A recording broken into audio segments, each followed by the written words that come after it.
Kalian tahu apa itu hosting? Hosting adalah layanan buat nyimpen semua data, file, dan gambar dari sebuah website. Layanan ini juga mastiin kalau sebuah website bisa diakses lewat internet. Jika kalian nggak tahu apa itu website, akan saya jelaskan dulu apa itu website. Website itu kumpulan halaman dari domain yang bisa diakses lewat halaman depan pakai web browser. Misalnya, alamat websitenya Google. Kalau diakses, bakal tampil kayak gini. Oke, kembali ke topik. Waktu kalian pakai internet buat mengunjungi sebuah website, yang kalian lakukan dulu pastinya ngetik domain atau kata kunci tertentu di kolom pencariannya Google.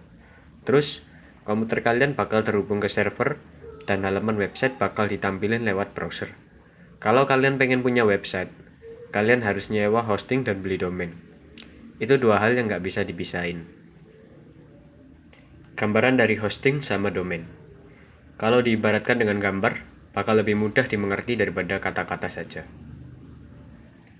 Hosting bisa diibaratkan kayak apartemen yang disewain dengan ukuran tertentu, dan setiap bangunan apartemen punya ukuran yang berbeda antara apartemen A sama apartemen B. Jadi, semakin luas apartemennya, semakin mahal biayanya.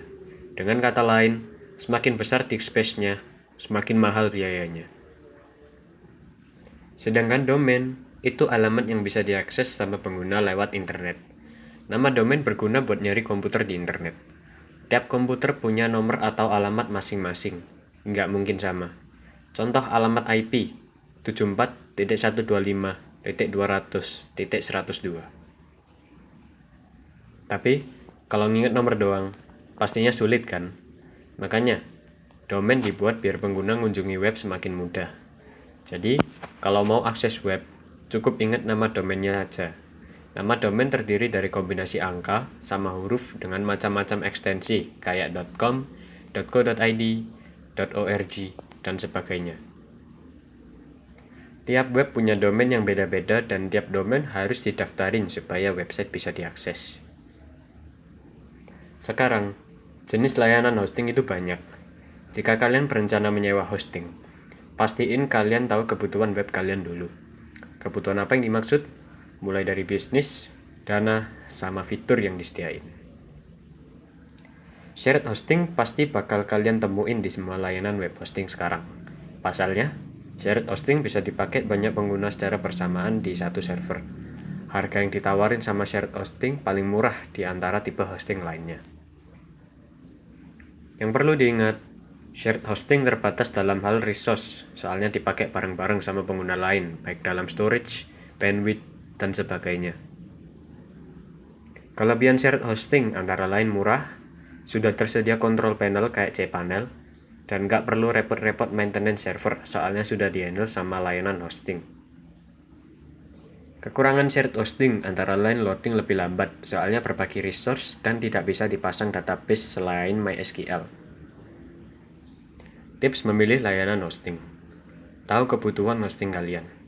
Kayak yang sudah saya jelaskan tadi, sebelum pakai hosting, pastikan kalian tahu kebutuhan kalian terlebih dahulu. Coba tanyakan pada diri sendiri dulu. Website kayak apa yang mau dibuat? Apa perlu Windows buat websitenya? Software apa yang mau dijalankan nanti? Misalnya Python? Kira-kira berapa banyak pengunjung yang bakal datang? Apa butuh software tertentu? Apa bisa dibuat pakai WordPress saja? Dan sebagainya. Kalian pengguna baru? Kalau kalian baru terjun di dunia hosting, mungkin pertanyaan tadi bakal sulit dijawab. Saya sarankan kalian pakai shared hosting aja. Shared hosting tersedia dengan harga cukup murah dan berbagai keuntungan yang bisa bantu kalian mengelola website. Kalau website sudah mencapai limit, kalian tinggal up aja ke paket hosting yang lebih tinggi, misalnya VPS. Perhatikan hal penting ini. Yang pertama, uptime. Salah satu hal penting yang harus dimiliki layanan hosting yaitu bisa jalanin website selama 24/7. Nilai uptime 99,95%. Itu yang saya rekomendasikan. Kalau kita kalkulasi selama setahun dengan uptime di bawah 99,95%, misalnya 99,9%, maka website kita kalau di total kurang lebih downtime selama 8 jam, 45 menit, dan 56 detik selama setahun. Cukup lama kan? Yang kedua, ada pilihan upgrade. Pastikan layanan hosting yang kalian pilih punya pilihan upgrade, soalnya kalau website sudah limit, kalian cuma bisa bengong nanti. Misalnya penambahan storage, upgrade ke VPS atau dedicated, dan sebagainya. Fitur add-on domain. Kalau kalian punya rencana buat ngelola 5 website, fitur add-on domain berguna banget buat kalian. Soalnya, dengan fitur add-on domain, kalian bisa numpangin domain di paket hosting yang kalian pilih, jadi nggak perlu sewa hosting lagi. Lalu, garansi uang kembali. Garansi uang kembali itu penting. Kalau kalian nggak puas sama layanan hostingnya, terus penyedia hosting nggak nyediain garansi gimana? Stres nanti jadinya. Makanya, garansi uang kembali itu penting. Kalau bisa, kalian baca dulu kebijakan garansi uang kembali sebelum kalian nyewa hosting. Ada beberapa penyedia hosting yang agak ketat kalau ngasih garansi uang kembali. Yang kelima, harga pertama sama perpanjangan. Pastikan mengecek harga paket hosting yang ditawarin sama harga perpanjangan. Harganya sama atau jauh lebih mahal. Biasanya penyedia hosting ngasih harga yang lebih murah kalau kalian langsung nyewa selama beberapa tahun. Yang keenam, kontrol panel yang gampang digunakan. Kontrol panel adalah sebuah alat yang mudahin kita ngelola website di akun hosting.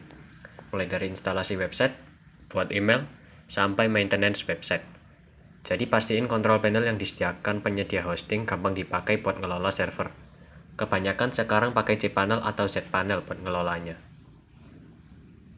Yang terakhir, support 24 jam. Support 24 jam itu wajib, soalnya kalau nanti web kalian down pas tengah malam gimana? Makanya, kalian harus cari penyedia hosting yang melayani selama 24x7. Itulah sedikit pengertian dari web hosting.